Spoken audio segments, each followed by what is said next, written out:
فحد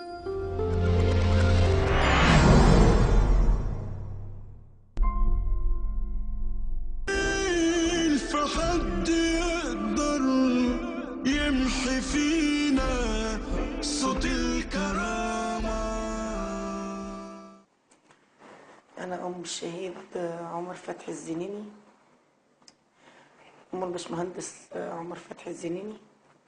استشهد يوم 6 أكتوبر، وأنا كنت وياه.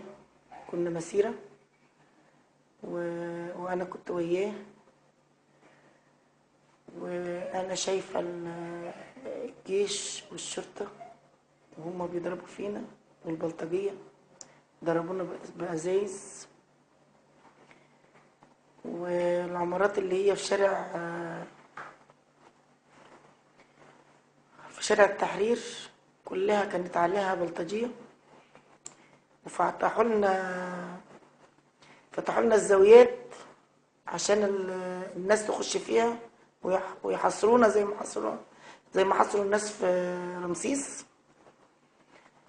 وفي كل زاوية وكل شارع في شارع التحرير كانوا بيضربونا البلطجية، والقناصات كانت معمولة على البتاع ديت، على العمارات كلها. وابني استشهد تحت كوبري اكتوبر عند مستشفى ابن سينا، ما بين المستشفى وما بين البنزيمة اللي هناك عند العمارة اللي هي عليها جزاز اخضر ده. ابني استشهد في الحتة ديت، وانا شايفاهم وهم بيضربوا الناس بالقناصات وبالرصاص، رصاص حي. وبقى الرصاص ينزل زي ما تكون مؤاخذة برج. فيعني انت الشرطة ديت جاي عشان تخدمني وجاي تحميني، والجيش جاي عشان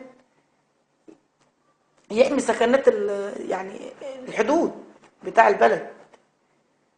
بتاخد ماهيتك مني ومن غيري ومن شعب مصر، مش عشان تحميه، مش عشان تضربه، ومش عشان تهينه.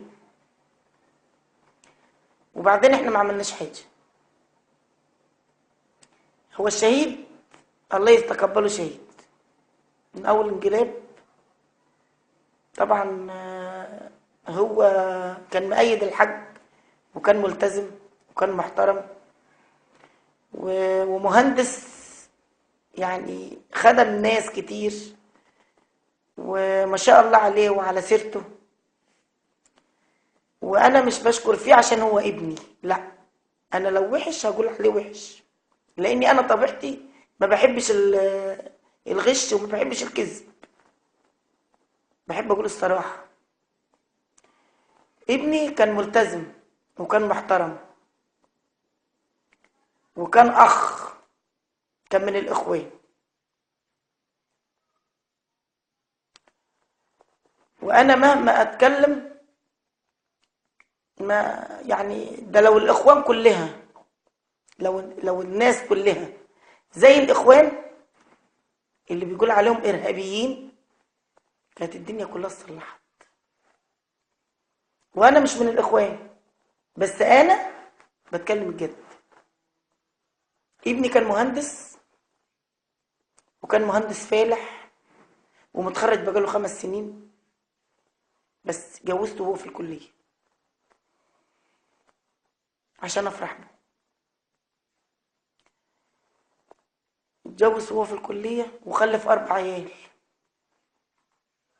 معاه اكبر عيله عندها 5 سنين، واصغر عيله عندها 1.5 سنة. جابهم كلهم ورا بعضهم، معاه بسمله ورويده واستشهاد وعاصم. اكبر عيله عندها 5 سنين. من هو صغير خالص كان ما يحبش الكذب، وكان ما يحبش فلوس الناس. انا كنت بجيله، انا طول عمري وانا شجانه على عيالي، انا وابوه طول عمرنا. وانا من طبيعتي اني انا لما يخش عليا حتى لو جوزي دخل عليا بجنيه اقول له انت جايبه منين، غير ماهيته. انا طبيعتي دي، يعني انا اتعودت ان الراجل لما يخش على مراته بفلوس زياده عن شغله، يعني انا اتربيت اني على ايام الصحابه كانت الصحابيه كانت تقول للصحابي اتقي ربنا فينا، قبل ما يخرج من البيت تقول له اتقي ربنا فينا. فانا طبيعتي من طبيعتي ان انا كنت اسال اي حد انت جايب الفلوس منين، من طبعا. الولد ده كنت انا بجيله حاجه صغننه كده خلتني حتى انا تاجره. وكنت في التجاره برضك في بعض الزبون بيخلي الواحد يحلف. فانا كنت اقول له ايه يا عمر، من امانته ومن احترامه ومن قله ما ياخدش ما يقبلش قرش اي حاجه من حد، جنيه ما يقبلش من حد. فكان يقول لي يا يعني اقول له لو انا كبرت وحبيت احج مش هحج الا من فلوسك انت يا عمر، من فلوسك انت يا عمر، عشان انا عارفه فلوسك عليك. كان يضحك. في مره كنت انا بقاله وواقفه في دكان البقاله، فراح يعني انا بتكلم انا هتكلم طبيعتي طبعا مش فقال لي انت واحده، فحسبت لها لقيت كان البقاله ديت نص جنيه، تفرق في البقاله كلها، يعني مش هيطلع لي نص جنيه. فانا حسبت بعد ما الوليه مشيت، هي دي الحته اللي حببتني فيه كتير، يعني كان هو نور عيني. فبقول له ايه، روح يا عمر الوليه اللي هناك ده الحسبه بتاعتها فيها نص جنيه، وروح قول لها ان امي بتقول لك هاتي النص جنيه. عارف رد عليا وقال لي ايه؟ اقول لها النص جنيه بتاع مين؟ بتاع ايه؟ في ايه؟ ما هو انت لو انت قلتي لي النص جنيه في ايه هروح اقول لها. ما رضيش يروح يقول لها ان ده لا، وقعدتها وقال لها استنى يا حاجه لما اقول لك النص جنيه في ايه بالظبط. ما رضيش يقول لها هاتي نص جنيه عشان في الحسبه لازم يقول لها هو ايه اساس النص جنيه. من هو صغير كان ما بيفوتش صلاه، من وهو عنده 10 سنين ما كانش وقت بيفوت. انا عيالي كلهم كده، مفيش عيل من عيالي حتى لو انت سالت بتوع حتتي انا هنا هيقول لك هم عيالها كده، عيالها ما بيفوتهمش صلاه كلهم. كان عارف ربنا على حد، كان خفيف الدم، كان مجاهد في دراسته. عمر مهندس مش من ثانوي عام، عمر خد دبلوم ودخل معهد وعمل معادله ودخل كليه الهندسه، وكان بيحضر الدكتوراه، نجح تمهيديه ونجح اول سنه وتاني سنه كان بيذاكر فيها، كان بيحضر الدكتوراه كليه هندسه، ولله الحمد. وانا فرحانه له بشهادته اللي هو استشهد. انا على قد ما فراقه تعبني على قد ما انا فرحانه له اللي هو استشهد، لان كان بيطلبها من ربنا وربنا اداله. صدق مع ربنا عز وجل فربنا صدقه. ترتيبه بين اخواته انا جبت النجلاء الاول. نجلاء ديت واخده دراسات اسلاميه، معاها بكالوريوس دراسات اسلاميه قسم شريعه وحافظه القران ولله الحمد. وخلفت عيل بعدها وما حصليش نصيب فيه، وخلفت بنت تاني وما حصليش نصيب فيه، وهو رابع عيل. وطبعا جبت اخواته ما شاء الله، احمد سباك ده، وجبت حامد اللي هو معتقل واخدينه من على سريره، وعمره ده ما بيعملش حاجه، من شغله لبيته لدراسته. هو بيحضر دكتوراه الوقت، هو حاليا بيحضر دكتوراه، وما بيفضاش خالص خالص من مذاكرته. حامد ده مش فاضي، بيخرج من بعد صلاة الفجر لشغله، بيجي بعد المغرب يا دوبك ناكله اللقمه ويصلي العشاء ويجي ينام، ومذاكرته في شغله على فكره. وجاي واحد، وحسبنا الله ونعم الوكيل. على فكره انا عايزه اقول كلمه، يعني يا ريت توصل للي هو دخل بيتي وروعني وروع بيتي وشتمني وشتم جوزي وشتم ولادي. اقول له ان انا مش ناسياك، مش ناسياك، انا ربنا مش هينساك اول، مش هتفلت من ربنا، وانا مش ناسياك في قيام الليل، مش ناسياك خالص في قيام الليل. الدعاء اللي انا هدعيه عليك ان شاء الله هيستجيب. بدعي عليه حسبنا الله ونعم الوكيل فيه، بدعي عليه بمرض ملوش دواء، بدعي عليه يعدم ولاده قدام عينيه، بدعي عليه ينتقم منه ربنا ويوريني فيه يوم. ولو انا ما شفتش، انا كان عليا يعني المظلوم، انا مرتاحه ان انا مظلومه على فكره، انا مرتاحه. وعلى فكره نفسيتي عاليه جدا جدا. دخل بيتي ودخل وندى على دكتور جد الدنيا يقول له يا واد يا حامد، ودخل شتم جوزي قدام عينيا، وشتمني قدام جوزي، شتمني انا قدام جوزي شتيمه بذيئه انا ما رضاش اقولها، مش ممكن. حتى وهو بيشتمني قلت له اخس. بيقول لي كلمه، يعني احنا عندنا كلمه مره ديت كبيره تروح على فيها رجالي. بيقول لي يا مره، قلت له انا مش مره، انا حاجه ومخلفه عيال ما تعرفش انت تخلفه، ما تعرفش تجيبه. والله وعمر ما شاء الله عليه في انه هو صغير كان ملتزم، وكان يروح الجامع على طول، لان جده كان بيوديه الجامع هو واخواته، كان بيودوه الجامع على طول. فهو اتنشف في بيئه يعني تعرف ربنا، وما شاء الله عليه التزم بكده على طول، ولا كانش بيكذب، ولا كانش بيحب حاجه حد، وما كانش بيحب الظلم. حتى لو عيل ظلم عيل وهم اطفال كان بيتضايق. لو شاف واحده مثلا ماشيه في يعني على الله كان يساعدها، كان يعني ايده ممدوده على طول ما شاء الله عليه.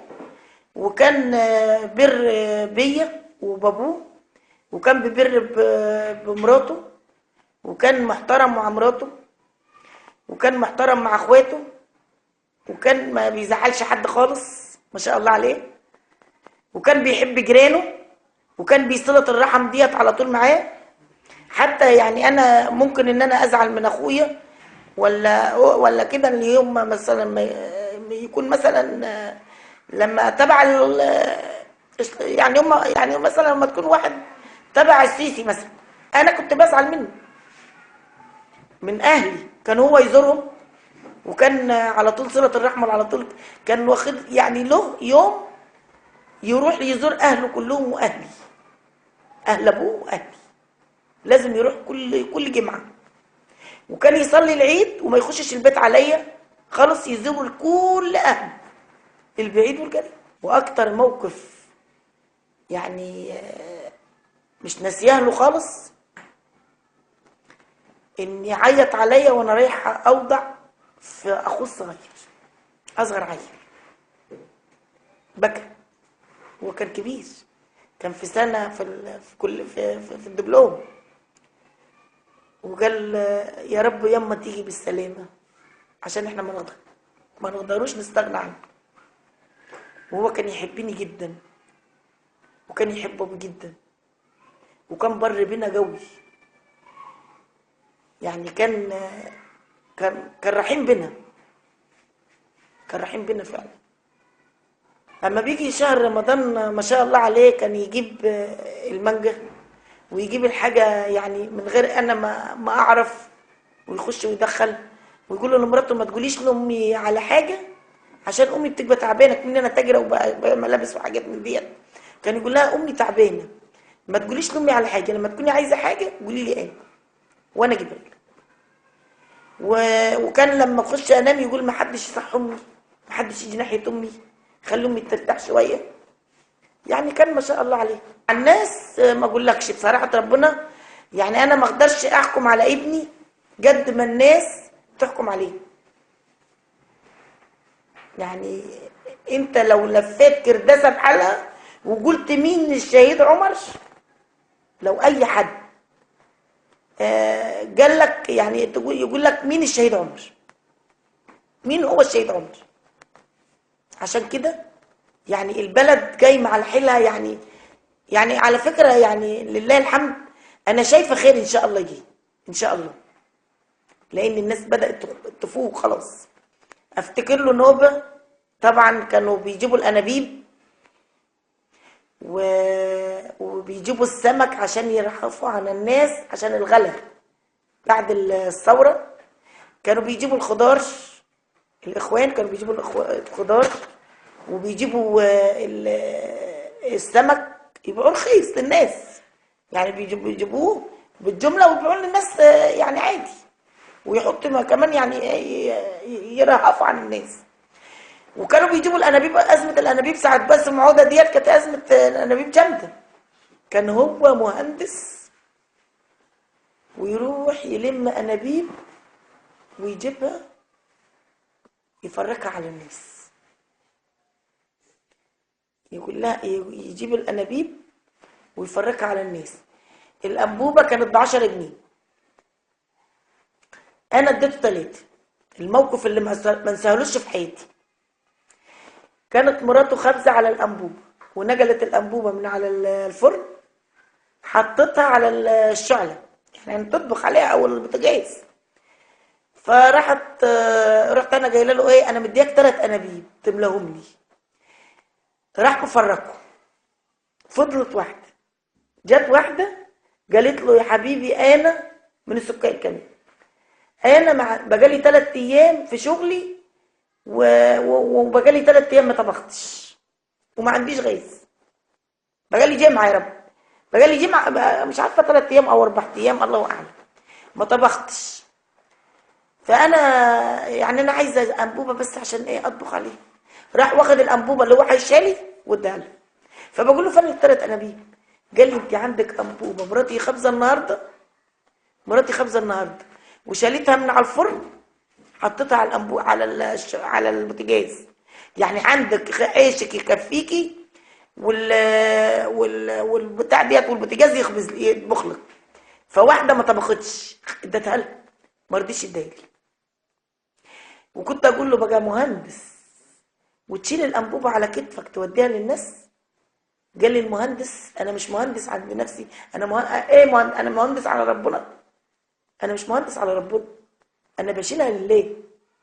واكتر حاجه عملها بردك في البتاع ديت، واحد عاجز يعني مؤاخذه عنده شلل اطفال ما بيخرجش ما بيمشي على عكاكيز، فالراجل ده بيبيع انابيب. الموقف ده عمري ما انساه. فقال له ايه، قال له يا باشمهندس انا بسترزق من الانابيب دي وانت بتجيب انابيب وتفرجها للناس. قال له يا رضا ينفع يا حبيبي تاخد جنيه في الانبوبه؟ تاخد جنيه في الانبوبه؟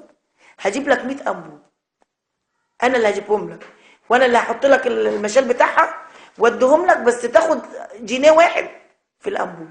ينفع يا رضا؟ قال له ينفع يا باشمهندس. راح جايب له الانابيب، لم الانابيب وراح وداهم له، وكل اللي تيجي تاخد منه انبوبه يقول لها روح هاتها من رضا بس هيزود عليك جنيه معلش.